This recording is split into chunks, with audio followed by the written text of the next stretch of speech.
Welcome to Rick Snider's Washington on YouTube, where you get the whole story. So please like, share, subscribe, and hit the thanks button.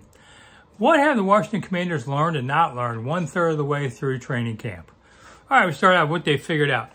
They got it right on the quarterback. You can hear the exhaling all around at JD5 is as good as they hoped. This kid's going to be good. And it was a gamble. You know, you're trying to make sure you get the right guy. It's a big pick. Doesn't always work. It worked this time. He's looking good. Anything else is bonus out of that, in my opinion, but whatever. I think they learned their backfield can share two people. Brian Robinson and Austin Eckler both look good. And even though they kind of do the same things, I think there's room for both these guys. So that's a real positive on the running game side.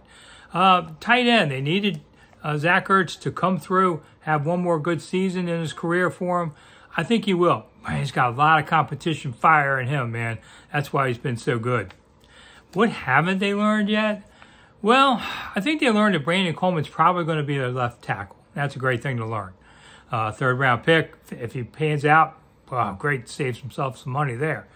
But they're still trying to figure out the guard combinations and even the right side. So they're going to need a couple preseason games to really know what you have there. Let's see. Linebacking core. Well, I think Frankie Louvu and Bobby Wagner look as good as they had hoped they would, so that's fine. But I don't know if they got Jamin Davis figured out yet. That might take a couple games too.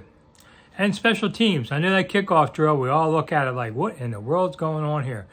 I have to admit, I was standing on the sidelines. I stood in between the two lines just so I could get a real first look at them. You're not going to see anything during the preseason. Nobody's going to show you jack. But they got some strategies up their sleeve around the league. We'll see. But that's something they got to watch unfold.